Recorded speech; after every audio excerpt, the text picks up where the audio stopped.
ළමයි අද පාඩම ටෙස්ලාකරණය. මතකද මේ පාඩම 7 පන්තියේදී ටෙස්ලාකරණය ගැන ඉගෙන ගත්තා.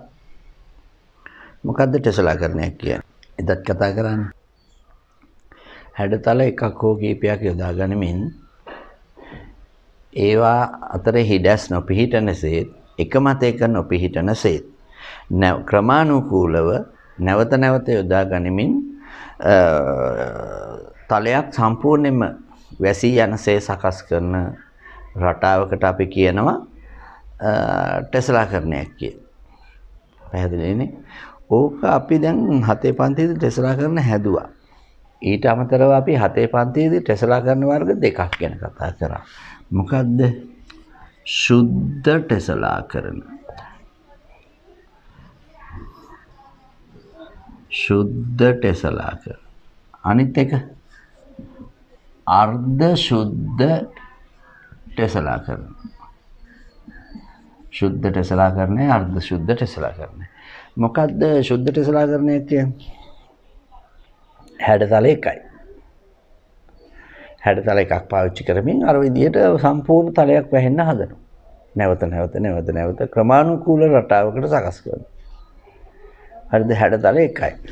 එතකොට අර්ධ සුද්ධ කියන්නේ හැඩතල එකකට වඩා වැඩියෙන් පාවිච්චි කරනවා. 2ක් 3ක් 4ක් පූර්ණ ගණන් පාවිච්චි කරනවා. පාවිච්චි කරමින් අර විදිහටම ටෙස්ලාකරණයක් හදනවා. මතකයිනේ මේක හැදුවා නේද? දැන් අපි බලමු ඔයාලා හදපු ටෙස්ලාකරණ ටිකක් අහපව්. දැන් පොතේ ඔයාලගේ අච්චු පොතේ පුනරීක්ෂණ අභ්‍යාසයට ගියාම ඔය පුනරීක්ෂණ අභ්‍යාසය මේ බලන්නකෝ. දැන් මේ බලන්නකෝ මේ තියෙන පුනරීක්ෂණ අභ්‍යාසමාලාවේ දැන් මේකේ තියෙන්නේ ත්‍රිකෝණ විතරයිනේ. එතකොට මේකේ ත්‍රිකෝණ විතරක් තියෙනකොට ඒක සුද්ධ ටෙස්ලාකරණය. දැන් මේක දිහා බැලුවාම මේක ත්‍රිකෝණක් තියෙනවා සමචතුරස්‍රයක් තියෙනවා. එතකොට ත්‍රිකෝණ සහ සමචතුරස්‍ර දෙකක් තියෙනවා. හැබැයි මේක එකම රටාවනේ තියෙන්නේ. දැන් මේ ශීර්ෂය ගත්තාම 4යි සමචතුරස්‍රයක් ත්‍රිකෝණයක්. දැන් මේ ශීර්ෂය ගත්තාමත් ඒකනේ. මේක බලන්නකෝ. එතකොට ත්‍රිකෝණයක් සමචතුරස්‍රය එකම රටාව. ක්‍රමානුකූලව තමයි යන්නේ. එතකොට මේක එකකට වඩා වැඩියෙන් තියෙන හින්දා මේක අර්ධ සුද්ධ වෙනවා. දැන් මේකේ අපිට ඔය එක හැඩයක් කියන්න බෑනේ. ත්‍රිකෝණය කියන්නත් බෑ, චතුරස්‍රය කියන්නත් බෑ. මේකේ වෙනම හැඩයක් තියෙනවා. හැබැයි ඒක එකම වගේ නෙමේ. මේ ශීර්ෂය ගත්තාම එකම රටාව මේ පුනා තියෙන්නේ. දැන් මේකත් එහෙමනේ. අන්න ඒ ආකාරයට ගත්තාම මේවට තමයි අපි මේක එතකොට මේකෙත් එකකට වඩා වැඩි. හැබැයි මේක එකයි. මේක එකයිනේ. එතකොට මේක සුද්ධ ටෙස්ලාකරණය. මේක බැලුවා මේකේ මේ හැඩේම තමයි තියෙන්නේ. හැබැයි මේක ප්‍රමාණයෙන් වෙනස්. එතකොට එකම දේ නෙමෙයි. එතකොට මේක මේ අර්ධ සුද්ධ වෙනවා. එතකොට මේකත් අර්ධ සුද්ධ ටෙස්ලාකරණයක්. ඒක ඔයාලට පේනවා. මේ හැඩතල එකකට වඩා වැඩියෙන් පාවිච්චි කරලා තියෙන නිසා. පැහැදිලිනේ? ඒක අපි 7 පන්තියේදී ඉගෙන ගත්තා. ඒ 7 පන්ති. ඊට අමතරව දැන් ඔන්න මේ ටෙස්ලාකරණ වර්ග දෙක හරි මතක් කරගත්තා. ඊට අමතරව අපි ඒ පන්තිවලදී සහ දිගින් දිගටම කතා කරා සවිධි රූප ගැන. මොනවද සවිධි රූප කියන්නේ? සවිධි රූප කියන්නේ දැන් බහුවස්ත්‍රයක් ගත්තොත් මේ බහුවස්ත්‍රයේ පාද සියල්ලම එකිනෙකටත් කෝණ සියල්ලම එකිනෙකටත් සමාන නම් බහුවස්ත්‍රයක් ගත්තොත් මේ බහුවස්ත්‍රයේ පාද සියල්ලම එකිනෙකටත් කෝණ සියල්ලම එකිනෙකටත් සමාන වෙන බහුවස්ත්‍ර. හරිද? පාද විතර සමාන වෙලා බෑ. කෝණත් සමාන වෙන්න ඕනේ. දැන් මේ බහුවස්ත්‍රය ගත්තොත් මේක ඍජු කෝණාශ්‍රයක්නේ. කෝණ ටික සමානයි. හැබැයි පාද සමාන නැහැනේ. මේකයි සමාන වුණාට මේක වෙනස්. මේ දෙක සමාන වුණාට මේකයි වෙනස්. එතකොට මේක සවිධි බහුවස්ත්‍රයක් නෙවෙයි. පාද එක જાතියක් බෑ. පාදත් සමාන වෙන්න ඕනේ, කෝණත් දෙකම එකිනෙකට සමාන වෙන්න ඕනේ. එතකොට දැන් පංචාශ්‍රයක් අපි ගත්තොත් දැන් මේක ගත්තාම මේ පංචාශ්‍රය ගත්තාම ඔන්න දැන් මේ බලන්නකෝ පාද ටිකත් එකිනෙකට සමානයි, කෝණ ටිකත් එකිනෙකට සමානයි. එතකොට මේක හරි. හරිද? දැන් මේ පංචාශ්‍රය ගත්තොත් දැන් මේකේ පාද ටික මන් සමානයි කියලා දෙනවා. හැබැයි කෝණ ටික මේකයි නම් සමාන වෙනවා ඇති. දැන් මේවා වෙනස් නෙමෙයි. එතකොට මේක සවිදි බහුවස්ත්‍රයක් නෙමෙයි. එහෙනම් සවිදි බහුවස්ත්‍රයක් කියන්නේ මොකද්ද? පාද සියල්ලම එකිනෙකටත් කෝණ සියල්ලම එකිනෙකටත් සමාන වෙන බහුවස්ත්‍ර. හරිද? එතකොට මේ ඒ සවිදි බහුවස්ත්‍ර වලින් මේ දෙකට ස්පෙෂල් නේම් දෙකක් තියෙනවා. මොකද්ද? සමපාද ත්‍රිකෝණය. නෙවිල් කිව්වා වගේ. මෙයා සමචතුරස්‍රය. හරිද? මෙයා සවිදි පංචාශ්‍රය. එතනින් එහාට යනවා සවිදි ෂඩාශ්‍රය, සවිදි අෂ්ටාශ්‍රය, සවිදි නවාශ්‍රය, සවිදි දසාශ්‍රය, එකුන්දසාශ්‍රය එහෙම යනවා. සවිදි කියන වාසගමත් එක්ක. හැබැයි මේ දෙන්නට සවිදි ත්‍රිකෝණය කියලා අපි කියන්නේ නැහැ. යාට ස්පෙෂල් නේම් එකක් දීලා. සමපාද ත්‍රිකෝණය. සවිදි චතුරස්‍රය කියන්නේ නැහැ අපි. සමපාද සමචතුරස්‍රය. සමචතුරස්‍රය. පැහැදිලිද? විශේෂ නම් දෙකක් ඒ දෙන්නට විතරයි තියෙන්නේ. පැහැදිලිද? ඔන්න ඔය ටික අපි 7 පන්තිදී ඉගෙන ගත්තා. දැන් අපි යන් අද පාඩමට 8 පාඩමට ටෙස්ලා කරමු. ඒකමයි. හැබැයි අපි මේ පාඩමේදී අදත් ටෙස්ලා කරන වර්ග දෙකක් ගැන කතා කරනවා. හරිද? බලන්න මොනවද මේ අපි කතා කරන ටෙස්ලා කරන වර්ග දෙක අද ටෙස්ලා කරන්නේ. එතකොට අදත් අපි ටෙස්ලා කරන වර්ග දෙකක් කතා කරනවා. එකක් සවිදි ටෙස්ලා කරන. ටෙස්ලා කරන. හරිද? අනිත් එක අර්ධ සවිදි ටෙස්ලා කරන. අර්ධ සවිදි ටෙස්ලා කරන. දැන් බලන්නකෝ 7 පන්තියට ගිහිල්ලා. හරිද? 7 පන්තියට ගිහිල්ලා 7 පන්තියේදී සුද්ධ ටෙස්ලා කරන. අර්ධ සුද්ධ ටෙස්ලා කරන. ඒකම නේද මේ යන්නේ සවිදි ටෙස්ලා කරන අර්ධ සවිදි ටෙස්ලා කරන. වචන වෙනස් වෙලා. සුද්ධ සවිදි. මොකද්ද එතකොට මෙතෙන්ට එනකොට වෙනස? සුද්ධ සවිදි වෙලා. අර්ධ සුද්ධ අර්ධ සවිදි වෙලා. වෙන ඉති කතන්දරේ හරියන්නේ නේද? දැන් සුද්ධ ටෙස්ලා කරනයක් කිව්වේ බහුවස්ත්‍ර වර්ග එකක් පාවිච්චි කරමින් හදන ටෙස්ලා කරන. සවිදි ටෙස්ලා කරන කියන්නේ බහුවස්ත්‍ර එකයි. හැබැයි සවිදි බහුවස්ත්‍ර. බහුවස්ත්‍ර එකයි පාවිච්චි කරන්නේ සවිදි බහුවස්ත්‍ර. එහෙනම් සවිදි බහුවස්ත්‍රයක් පමණක් භාවිත කරමින් සාධනු ලබන ටෙස්ලා කරනවා. සවිදි ටෙස්ලා කරනවා. ලියන්න. එහෙනම් මේ අර්ථ දැක්වීම දැන් ඔයාලට පුළුවන් වෙන්න ඕනේ. අර්ධ සවිදි ටෙස්ලා කරන මොනවාද? සවිදි බහුවස්ත්‍ර දෙකක් හෝ ඊට වැඩි ගණනක් භාවිත කරමින් හදන ටෙස්ලා කරනවා. හරිද? සවිදි බහුවස්ත්‍ර දෙකක් හෝ ඊට වැඩි ගණනක් භාවිත කරමින් හදන ටෙස්ලා කරනවා. පැහැදිලිනේ? රයිට්. ඔන්න ලිව්වා. දෙකම ලියා ගන්න. හරිද? සවිදි බහුවස්ත්‍ර එකක් පමණක් භාවිත කරමින් හදන ටෙස්ලා කරන. සවිදි බහුවස්ත්‍ර දෙකක් හෝ ඊට වැඩි ගණනක් භාවිත කරමින් හදන ටෙස්ලා කරන. හරිනේ? මෙතනම ලියා ගන්න. ආයි වෙනම ලියන්න ඕනේ නැහැ. හරි. දැන් මම ඔයාලට කතා කරොත් ඔන්න බලන්නකෝ. සුද්ධ ටෙස්ලා කරන එකයි සවිදි ටෙස්ලා කරන එකයි අතර වෙනස මොකක්ද?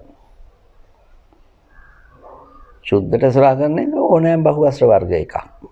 සවිදි වෙන්නම ඕනේ නැහැ. සවිදි ටෙස්ලා කරන කියන්නේ සවිදි බහුවස්ත්‍රයක් පමණයි. පැහැදිලිද? දැන් මෙහෙම වාක්‍යයක් මම කියනවා. සෑම සවිදි ටෙස්ලා කරණයක්ම සුද්ධ ටෙස්ලා කරණයක් වේ. මොකද කියන්නේ? සෑම සවිදි ටෙස්ලා කරණයක්ම සුද්ධ ටෙස්ලා කරණයක් වේ. දැන් සවිදි ටෙස්ලා කරණය බහුවස්ත්‍ර එකයි හැබැයි සවිදි. සුද්ධ ටෙස්ලා කරනත් බහුවස්ත්‍ර එකයි සවිදි උනත් එකයි නැත්ත් එකයි. එහෙනම් හරි නේද වැඩේ? හරි. මෙහෙම කිව්වොත් සෑම සුද්ධ ටෙස්ලා කරණයක්ම සවිදි ටෙස්ලා කරණයක් වේ. එක වැරදි. ඇයි සවිදි බහුවස්ත්‍රයක් නැතුව පාවිච්චි කරලත් හදන්න පුළුවන්. සම දීපාද ත්‍රිකෝණ පාවිච්චි කරලා ටෙස්ලා කරණයක් හැදුවා. අර දැන් අපි දැන් ටික ඉස්සලා කතා කරේ. ඒව සුද්ධ සවිදි නෙවෙයි. නේද? ඒක නිසා දෙවෙනි අවස්ථාව වැරදි. ඒක පටලවන්න නැතුව තේරුම් ගන්න ඕනේ. හරිද? දැන් අපි ගත්තොත් මේ සවිදි ටෙස්ලා කරන හදනකොට හොඳට බලන්නකෝ. සවිදි ටෙස්ලා කරන හදනකොට දැන් මෙහෙම ටෙස්ලා කරනයක් ගත්තාම ඔන්න බලන්නකෝ මම සමපාත්‍රිකෝණයක් අරගෙන හදනවා. හරිද? මම සමපාත්‍රිකෝණයක් අරගෙන හදනවා. මෙහෙම ටෙස්ලා කරනයක් හදනවා. හරිද? දැන් සවිදි ටෙස්ලාකරණයක් හදනකොට ඔන්න හොඳට බලන්න හොඳට බලාගෙන ඉන්න මං සවිදි ටෙස්ලාකරණයක් හදනවා මේ. එතකොට මේ හදන්නේ මම සවිදි ෂඩාශ්‍රය. right කෝණත් සමාන වෙන්න ඕනේ. හරිද? කෝණත් සමාන වෙන්න ඕනේ. සවිදි ටෙස්ලාකරණයක්. ඔන්න මං හදනවා. හරිද? ඔන්න මං සවිදි ටෙස්ලාකරණයක් හදනවා. දැන් මේකේ හරිද මෙහෙම ගත්තාම ඔන්න බලන්නකෝ දැන් හරිද දැන් මේ මම ඇඳපු සවිදි ටෙස්ලාකරණේ මෙන්න මේ ශීර්ෂය ගන්නකෝ. මේ ලක්ෂයක් වටා කෝණයක් නේද අපි මේ කතා කරන්නේ. එහෙනම් ඒ ටික අංශක 360ක් වෙන්න බෑ නේද? එතකොට අපිට සවිදි ටෙස්ලාකරණයක් හදන්න පුළුවන්. සවිදි කියන්නේ සවිදි රූප එකක් පමණයිනේ පාවිච්චි කරන්නේ. එතකොට එහෙනම් සවිදි ටෙස්ලාකරණයක් හදන්න පුළුවන් මෙන්න මේ ශීර්ෂයේ කෝණවල එකතුව අංශක 360ක් වුණොත් විතරයි. මේ කෝණ ටික සමානයි නේද? ඒ සවිදි ටෙස්ලාකරණනේ. එහෙනම් මූලික නීතියක් තියෙනවා. මොකද්ද? බහුවස්ත්‍රයක අභ්‍යන්තර කෝණයක් ගත්තොත් අන්න ඒ කෝණයේ ගුණාකාරයක් වුණොත් 360 විතරයි හදන්න පුළුවන් සවිදි ටෙස්ලාකරණය. සරල සිංහල භාෂාවෙන් ඕක මම කිව්වොත් දැන් බහුවස්ත්‍රයේ අභ්‍යන්තර කෝණයක් ගන්නවා. අරගෙන ඒ කෝණය 360න් ඉතිරි නැතුව බෙදන්න පුත්. ඒ කෝණයෙන් 360 ඉතිරි නැතිව බෙදෙනවා නම් විතරයි සවිදි ටෙස්ලාකරණයක් හදන්න පුළුවන්. පැහැදිලිද? අපි නික හදලා බලමු. මම සමපාද ත්‍රිකෝණයක් ගන්නවා. සමපාද ත්‍රිකෝණයක් ගන්නවා. හරිද? මේක ගත්තාම මේකේ එක අභ්‍යන්තර කෝණයක් අංශක 60යිනේ. දැන් අපි බලනවා 360 60න් ඉතිරි නැතුව බෙදන්න පුළුවන්ද කියලා. හරිද? ඔන්න 10න් බෙදුවා. එතකොට 1යි 6යි. වැඩේ හරි නේද? බෙදෙනව නේද? එහෙනම් මේකෙන් සමපාද ත්‍රිකෝණයෙන් සවිදි ටෙස්ලාකරණයක් හදන්න පුළුවන්. හරිද? සමපාද ත්‍රිකෝණයක් අරන් බලමු. හරිද? සමචතුරස්‍රය සමපාද ත්‍රිකෝණය ගත්තානේ. සමචතුරස්‍රය අරගෙන බලමු. ඒකේ එක අභ්‍යන්තර කෝණයක් අංශක 90යිනේ. 360 90න් බෙදෙනවද? ඔන්න 10න් බෙදුවා 9 වරක් 4යි. එහෙනම් මේකෙනුත් සවිදි ටෙස්ලාකරණයක් හදන්න පුළුවන්. සවිදි පංචාශ්‍රය අරගෙන බලමු. සවිදි පංචාශ්‍රය අරගෙන බැලුවාම මේකේ අභ්‍යන්තර කෝණයක් අංශක 108යිනේ. බලලා ඒක දාන්න. 360 108න් බෙදුවොත් බලන්නකෝ 360 108න් බෙදනවා. එතකොට 3යි 3 වරකට 24යි දෙකක් ඉතුරුයි 24යි 3 වරක් 1 3යි. හරිද? 10න් 4ක් 6යි. හරිනේ? ඊට පස්සේ මෙතන 5න් 2ක් 3යි 36යි. එහෙනම් මේක ගත්තාම ආයි මොකද වෙන්නේ? දශම ගණන් එනව නේද? එහෙනම් මේක බෙදෙන්නේ නැහැ. එතකොට එන්නේ 3යි දශම ගණනක් එනව නේද? එතකොට දශම ආපු ගමන් එහෙනම් මේකෙන් සවිදි ටෙස්ලාකරණයක් හදන්න බෑ. අන්න ප්‍රශ්නේ. පැහැදිලිද මං කියන එක? එතකොට සවිදි ෂඩාශ්‍රයක් අරගෙන බලමු. සවිදි ෂඩාශ්‍රය. අරගෙන බැලුවාම මේකේ අභ්‍යන්තර කෝණයක් කීයද? සවිදි ෂඩාශ්‍රයක අභ්‍යන්තර කෝණයක් මෙති අංශක 120යි. අංශක 120යි. එහෙනම් 360 120න් බෙදෙනවා නේද? එතකොට කීයද? 3යි. එහෙනම් ඒකෙනුත් පුළුවන්. ඔන්න ඔහොම ඔයාලා මේක හදාගෙන ගියොත් ළමයි සවිදි බහුවස්ත්‍රය හදන්න සවිදි ටෙස්ලාකරණ හදන්න පුළුවන්. සවිදි බහුවස්ත්‍ර 3යි ලෝකෙ තියෙන්නේ. මෙති සමපාද ත්‍රිකෝණයෙන් පුළුවන්, සමචතුරස්‍රයෙන් පුළුවන්, සවිදි ෂඩාශ්‍රයෙන් පුළුවන්. වෙන කිසිම එකකින් බෑ. ඒක ලියන්න. සවිදි ටෙස්ලාකරණයක් සෑදීමට නම් ශීර්ෂ අභ්‍යන්තර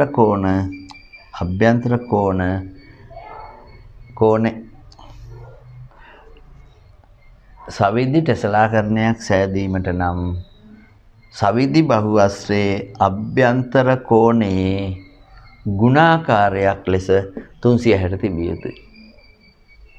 වරහන් ඇතුලේ ඕනනම් ලියන්න 360 ඉතිරි නැතිව අභ්‍යන්තර කෝණයකින් බෙදිය හැකි විය යුතුයි. එහෙම ලියන්න. එහෙම ලියලා ඉවර වෙලා ඔන්න මේ ටික ලියලා එන ලියන්න. සවිදි ටෙස්ලාකරණයක් සෑදිය හැකි බහුවස්ත්‍ර 3යි පවතින්නේ ඒ සම්පාත ත්‍රිකෝණය සමචතුරස්‍රය සහ සවිදි ෂඩාස්ත්‍රය. ඒක අහයි හොඳේ. ඒක අහයි. ඊට පස්සේ ඔන්න හරිනේ ඒක ඊට පස්සේ මං හැදුවොත් මං ආයි ඇන්දොත් සවිදි ටෙස්ලාකරණයක් ඔන්න බලන්නකෝ. දැන් අපි මෙච්චර වෙලා කතා නොකරපු එකක් කතා කරන්න මං හදන්නේ. මෙන්න මේ සම්පාත ත්‍රිකෝණ වලින් මං හදන මම මෙහෙම සම්පාත ත්‍රිකෝණ කියලා කියන්නම්. හොඳේ. සමපාද ත්‍රිකෝණ වලින් මම හදන මේ ටෙස්ලාකරණයේ දිහා බලන්නකෝ. ඔන්න ඔහම මම ඕක නිකන් සම්පාත ත්‍රිකෝණ වලින් හැදුවා කියලා කියන්නේ. හරිද? දැන් මේක පුළුවන් නේ මට. ඔන්න ඔහම. එතකොට මේක මට දිගට පවත්වාගෙන යන්න පුළුවන්. හරිද? බලන්න මම මේ රූප දෙකක් ඇඳලා තියෙනවා. මේ රූප දෙකක් ඇඳහම මෙන්න මේ ලක්ෂය ගත්තොත් මේ ලක්ෂය ගත්තහම හොඳට බලන්න මේ ලක්ෂයේ මේ ශීර්ෂයේ වටේනේ මේ ශීර්ෂ ටික ඔක්කොම තියෙන්නේ. මේ බහුවස් සමපාද ත්‍රිකෝණ හයේම ශීර්ෂ ටික තියෙන්නේ මෙහෙමයි. ශීර්ෂ ටික තමයි මේ සමපාත වෙලා තියෙන්නේ. එක තැනකට සෙට් වෙලා තියෙන්නේ. දැන් මේක ගත්තොත් මෙතන දැන් මේ සම්පාත ත්‍රිකෝණ ගත්තාම මේ පාදයක් උඩ තමයි මේ ශීර්ෂය තියෙන්නේ. පාදයක් උඩ තමයි මේ ශීර්ෂය තියෙන්නේ. එහෙම බෑ. මේ ටෙස්ලාකරණයක් වෙන්න නම් සුද්ධාර්ධ සුද්ධ වලදීත් ඒක බලන්න ඕනේ. හොඳට මතක තියාගන්න. සවිදි අර්ධ සවිදි වලදීත් මේක බලන්න ඕනේ. ටෙස්ලාකරණයක් වෙන්න නම් හරිද? ටෙස්ලාකරණයක් වෙන්න නම් බහුවස්ත්‍රයක ශීර්ෂ තවත් ශීර්ෂයක් එක්ක සම්පාත වෙන්න ඕනේ. තවත් බහුවස්ත්‍රයක ශීර්ෂයක් එක්ක සම්පාත වෙන්න ඕනේ. හරිද? එහෙම නැතුව බහුවස්ත්‍රයක ශීර්ෂය තවත් බහුවස්ත්‍රයක පාදයක් උඩ නම් තියෙන්නේ.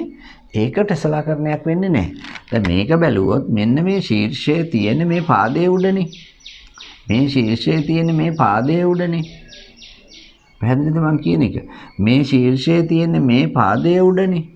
එහෙම වුණොත් ඒක ටෙස්ලාකරණයක් නොවේ. ඒක නිසා ටෙස්ලාකරණයක් හදනකොට අපි ඊළඟට ටෙස්ලාකරණ හදන්න ඕනේ. හරිද? ටෙස්ලාකරණයක් හදනකොට එහෙම නැත්නම් මේක ටෙස්ලාකරණයක්ද නැද්ද කියලා බලනකොට අර ඒ ටෙස්ලාකරණය හදන්න පාවිච්චි කරපු බහුවස්ත්‍රවල ශීර්ෂ ටික කොහෙද තියෙන්නේ කියලා බලන්න. ශීර්ෂ එක තැනකට ගොනු වෙලා නම් එක තැනකට සමපාත වෙලා නම් හරි වෙනත් බහුවස්ත්‍රයක පාදයක් උට්ට එන්න බෑ. පැහැදිලිනේ? අන්න ඒක බලන්න. ඒක හොඳට බලලා තමයි මේකේ ටෙස්ලාකරණයට යන්න ඕනේ. පැහැදිලිද? ඔන්න ඒ වැඩේ හරි. ඊට පස්සේ ඔයාලගේ පොතේ තියෙන සවිදි ටෙස්ලාකරණ ටිකක් මම ගන්නම්කෝ. මෙහෙ බලන්නකෝ. දැන් මේ තියෙන්නේ සවිදි ටෙස්ලාකරණ ටිකක්. එතකොට සවිදි ටෙස්ලාකරණයක් කියන්නේ සවිදි එක බහුවස්ත්‍රයක් විතරක් පාවිච්චි කරලා හදන ඒවා. එතකොට දැන් මේකේ බලන්න මේ තියෙන සම්පාත ත්‍රිකෝණ. මේ තියෙන සමචතුරස්‍ර. මේ තියෙන සවිදි ෂඩාස්ත්‍ර. එතකොට මෙන්න මේ ශීර්ෂයක් ගත්තාම මේ ශීර්ෂයේ මෙතන ත්‍රිකෝණ සම්පාත ත්‍රිකෝණයක් මේ සම්පාත ත්‍රිකෝණ හයන්නේ තියෙන්නේ.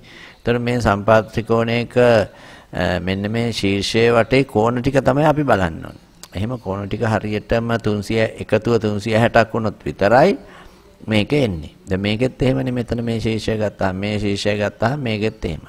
ඒක තමයි අපි බලන්න ඕනේ. එතකොට සවිදි ටෙස්ලාකරණ හදන්න පුළුවන් හැඩතල 3යි ලෝකේ තියෙන්නේ. ඒ 3 තමයි මේ තියෙන්නේ. පැහැදිලිනේ? හරි. එහෙනම් අපි බලමු ඊළඟට අර්ධ සවිදි ටෙස්ලාකරණයකට යන්න.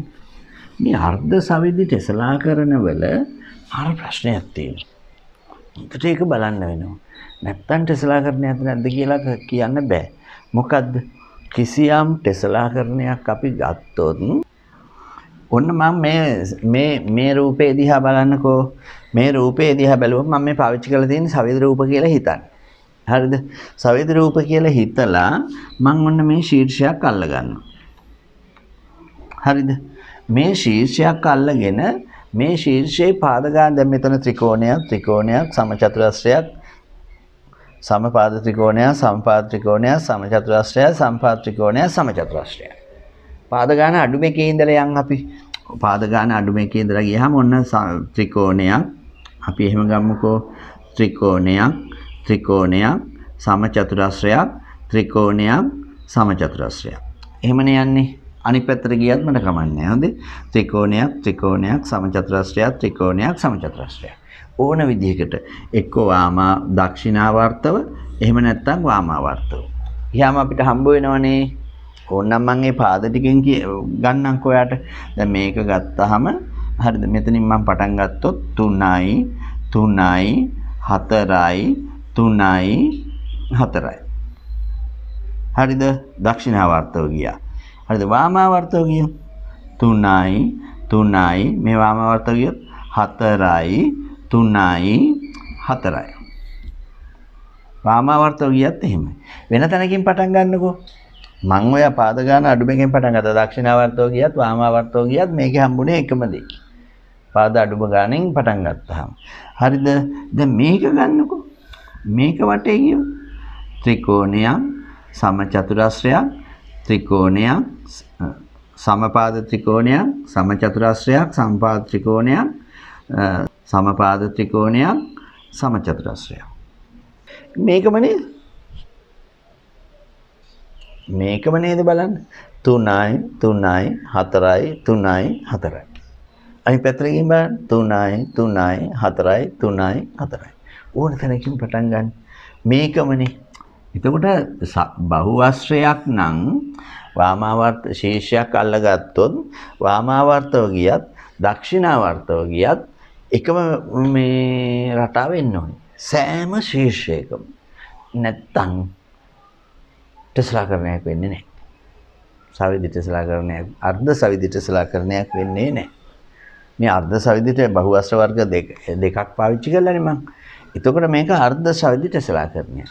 එතකොට මේ අර්ධ සවිදි ටෙස්ලාකරණයක සෑම ශීර්ෂයකම බහුවස්ත්‍ර පිහිටලා තියෙන රටාව දක්ෂිනාවර්තව සහ වාමාවර්තව වෙනස් වුණාට කමන්නේ. හැබැයි මෙතන තියෙන එකම අනිත් හැම තැනකම තියෙනවා. එහෙම නැත්තම් බෑ. එහෙම වෙනස් වුණොත් එහෙම ඒක සවිදි ටෙස්ලාකරණයක් වෙන්නේ නැහැ. එහෙම වෙනස් වුණොත් එහෙම ඒක අර්ධ සවිදි ටෙස්ලාකරණයක් වෙන්නේ නැහැ. පැහැදිලිද? ඔක අපි තව ටිකක් පැහැදිලි කරගමු. ඔයාලා පොතට ගිහිල්ලා. උන්න අච්චු පොත ගන්නකෝ, පෙළ පොත ගන්නකෝ. මේ තියෙන දැන් අර්ධ සවිදි ටෙස්ලාකරණයක්නේ. මෙතන තියෙනවා සමපාද ත්‍රිකෝණ සහ සමචතුරස්‍ර පාවිච්චි කළා. දැන් මේකේ ඔයාලට පෙන්නලා තියෙනවානේ ඒ කියලා ශීර්ෂයක්. මේ ශීර්ෂයේ බලන්නකෝ. මේ ශීර්ෂයේ බැලුවාම සම්පාද ත්‍රිකෝණයක් ත්‍රිකෝණයක් කියන්න එපා සම්පාද ත්‍රිකෝණයක්. මොකද මේක අර්ධ සවිදිනේ. ඒතකොට සවිදි වෙන්න ඕනේ. සම්පාද ත්‍රිකෝණයක් සමචතුරස්‍රයක්. එහෙමනේ තියෙන්නේ. එතන මේ ශීර්ෂයට ආවහමත් ඒකමනේ තියෙන්නේ මේ සම්පාද සමපාද ත්‍රිකෝණ සමචතුරස්‍ර. හැම ශීර්ෂයක්ම එහෙමයි මේ. එක ළඟ තියෙනවා සම්පාද ත්‍රිකෝණ 3ක්, එක ළඟ තියෙනවා සමචතුරස්‍ර 2ක්. හැම ශීර්ෂයකම දක්ෂිනාවර්තව බැලුවත් වාමාවර්තව බැලුවත් හැම ශීර්ෂයකම දක්ෂිනාවර්තව බැලුවහම තියෙන රටාවමයි මෙතනත් දක්ෂිනාවර්තව. හරිද? වාමාවර්තව බැලුවොත් මෙතන තියෙන එකමයි මෙතනත් තියෙන්නේ එකමයි. මෙතන තියෙන්නේත් ඒකමයි. අන්න එහෙම හැම තැනකම ශීර්ෂාල ගත්තාම ඒ ශීර්ෂවල තියෙන්නේ දක්ෂිනාවර්තව හරි වාමාවර්තව හරි එකම සවිදි රූප රටාවක් නම් මෙතන සම්පාත වෙලා නම් ආන් ඒක අර්ධ සවිදි ටෙස්ලාකරණයක් කියලා අපි කියනවා. දැන් මේකට ඇවිල්ලා බලන්න. මේ රූපෙට ඇවිල්ලා බලන්න. දැන් මේ රූපෙට ආවම මෙතනින් මම පටන් ගන්නම්කෝ ඕන තැනකින් පටන් ගන්න. දැනට මම පාද ගන්න අඩු මේකෙන් පටන් ගන්නවා. සමපාද ත්‍රිකෝණයක් සවිදි ෂඩාශ්‍රයක් සම්පාද ත්‍රිකෝණයක් සවිදි ෂඩාශ්‍රයක්. එහෙමනේ යන්නේ. එතන මේ පැත්තට ගත්තත් ඒක එහෙමමනේ. හැබැයි මේ ශීර්ෂය බලන්නකෝ. බැලුවම අපිට එකම රටාවක් නේද මේකේ තියෙන්නේ. බැලුවහම අර්ධ සවිදි වගේ පේනවා. බැලූ බැලමටම අර්ධ සවිදි වගේ පේනවා. හැබැයි මෙතෙන්ට ආවහම ත්‍රිකෝණ දෙක එක ළඟ, සමපාද ත්‍රිකෝණ දෙක එක ළඟ, සවිදි ෂඩාශ්‍ර දෙක එක ළඟ. මෙතන එහෙම එක ළඟ නැහැ. එහෙනම් මේ ශීර්ෂයේ තියෙන දක්ෂිනාවර්තව හරි වාමාවර්තව හරි තියෙන රටාව නෙවෙයි මේ ශීර්ෂයේ තියෙන්නේ. පැහැදිලිද? එතකොට මේ ශීර්ෂ දෙකේදී එකම රටාව නැහැ. එකම රටාව නැත්නම් මේක අර්ධ සවිදි ටෙසලාකරණයක් නොවේ. පැහැදිලිද? එතකොට ඔයාලා දැන් අර්ධ සවිදි ටෙසලාකරණය මේවයින් තෝරන්න ගියාම මේ ටිකෙන් අර්ධ සවිදි ටෙසලාකරණ තෝරන්න ගියාම ඒක බලන්න ඕනේ. දැන් මේ ශීර්ෂය බලමුකෝ. මේ ශීර්ෂය බැලුවාම සවිදි ෂඩාශ්‍රයක්, සමචතුරාශ්‍රයක්, සම්පාද ත්‍රිකෝණයක්, සමචතුරාශ්‍රයක්. හැම තැනකම ඕක තියෙන්න ඕනේ. හැම තැනකම ඕක තියෙන්න ඕනේ. එක තැනක හරි වෙනස් වුණොත් දැන් මේක බැලුවාම 1 2 3 4 5 6 7යි. හරි සප්තාශ්‍රයන්නේ. එතකොට සප්තාශ්‍රයක් වුණාම මේ සප්තාශ්‍රය, සවිදි සප්තාශ්‍රය, සවිදි සප්තාශ්‍රයක්, සමචතුරාශ්‍රයක්. හැම තැනකම එකම රටාව තියෙන්න ඕනේ. එතකොට තමයි මේක අර්ධ සවිදි වෙන්නේ. එකම රටාව නොතිබුණොත් මේක අර්ධ සවිදි වෙන්නේ නැත. පැහැදිලිනේ? දැන් මේක ගන්නකො. සම්පාද ත්‍රිකෝණ 4යි සවිදි ෂඩාශ්‍රයයි. මෙතෙන්ට ගන්න සම්පාද ත්‍රිකෝණ 4යි සවිදි ෂඩාශ්‍රයයි. වමට ගියත් එකයි දකුණට ගියත් එකයි. මෙතෙන්ට ගන්න හැම ශීර්ෂයකම එකම රටාව තියෙනවා. සම්පාද ත්‍රිකෝණ 4යි සවිදි ෂඩාශ්‍රයයි. පැහැදිලිද? හැම එකකම මේ රටාව තියෙන්න ඕනේ. එහෙම නැවුනොත් මේක වර්ධිනවා. පැහැදිලිද? ටෙසලාකරණේ පාඩම පැහැදිලිද? ඔන්න මම ඔයාලට ටෙසලාකරණ පාඩම ගත්තා පොතත් එක්ක සම්බන්ධ කරගෙන. පැහැදිලිද? ගැටලුවක් තියෙනවද? රයිට්. එහෙනම් එච්චරයි. පාඩම එච්චරයි. මේ පාඩමේ තියෙන අභ්‍යාස වලට ගියාම අභ්‍යාස එකයි තියෙන්නේ. පුනරීක්ෂණ අභ්‍යාසයේ තියෙනවා.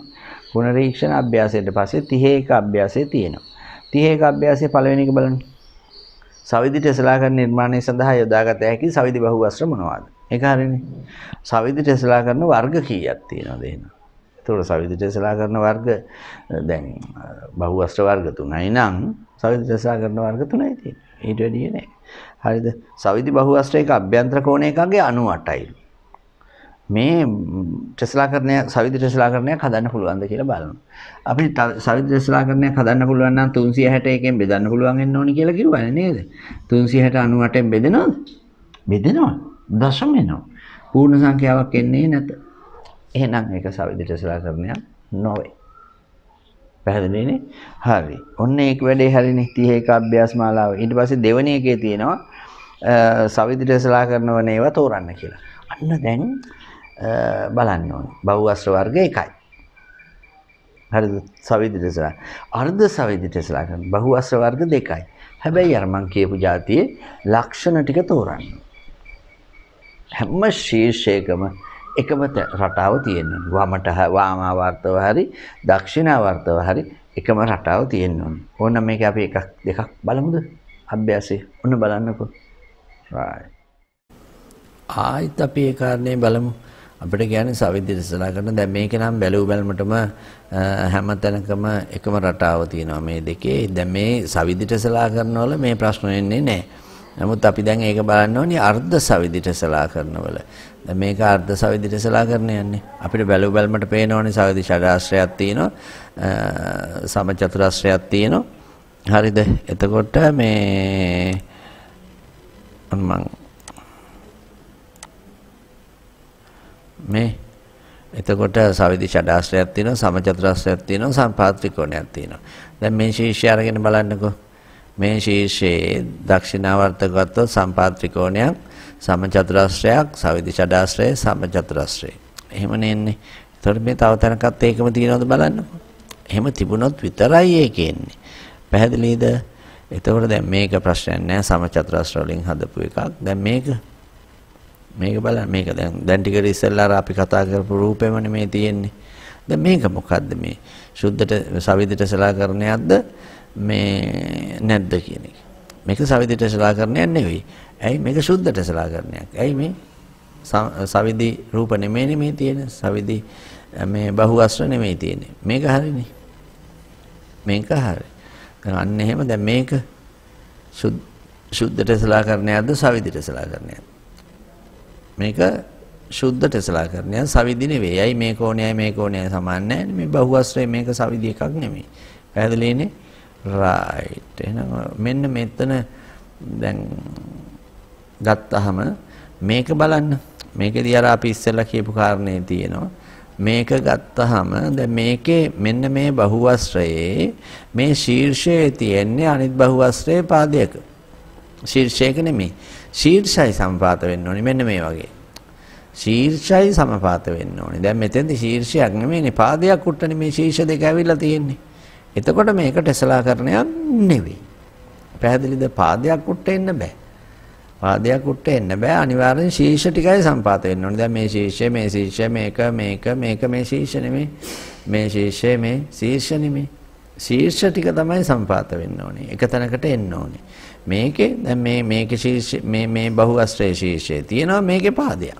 ඒක බෑ. ඒතකොට මේක ටෙස්ලාකරණයක් නෙවෙයි. මෝස්තරයක් තමයි, රටාවක් තමයි. හැබැයි ටෙස්ලාකරණයක් නෙවෙයි. පැහැදිලිද? ආන් ඒක තමයි මේ කියන්නේ. ඔබට පැහැදිලි?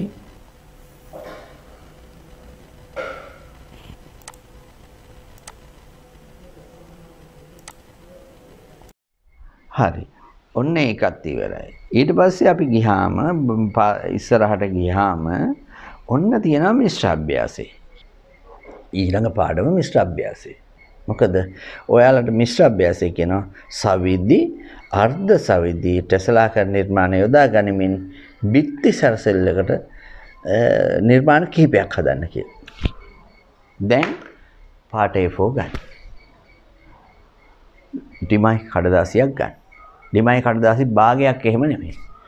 හරිද? ඩිමයි කඩදාසියක් ගන්න. ඩිමයි කඩදාසියක් අරගෙන පාඩ A4 10ක් 12ක් ගන්න. ඇති වෙනකන් සවිදි බහුවස්ත්‍ර කපා ගන්න. සමචතුරස්ත්‍ර, සවිදි ෂඩාස්ත්‍ර, ඊට පස්සේ සමපාද ත්‍රිකෝණ කපා ගන්න. හරිද? ඕන එකක් කපා ගන්න. එහෙම අරගෙන ඉවර වෙලා හරිද? සවිදි ටෙස්ලාකරණ එකක් සහ අර්ධ සවිදි ටෙස්ලාකරණයක්.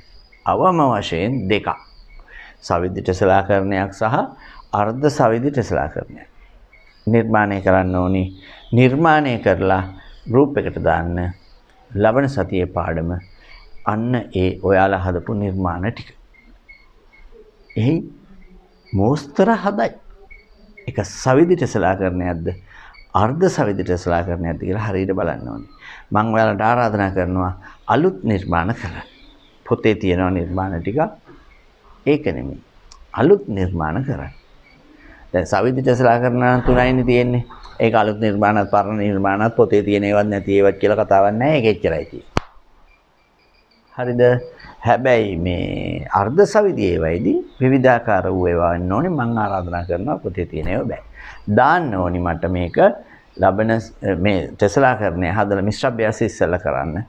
ටෙස්ලාකරණය හදලා මට දාන්න ඕනි බදාදා වෙනකොට. මොකද මම ඊළඟ සතියේ පාඩමට ඔයාලා දාන ටෙස්ලාකරණ ටික අරගෙන ඒකෙන් මම පාඩම ගන්න ඕනේ. පැහැදිලිද මම කියන එක? ඒක දාන්න. ඊට පස්සේ අපි බලමු මොකද්ද වෙන්නේ කියලා. පැහැදිලිනේ කියප එක? රයිට්. එහෙනම් අද දවසේ පාඩම උච්චරයි. සියලු දෙනාටම ආයිබෝ.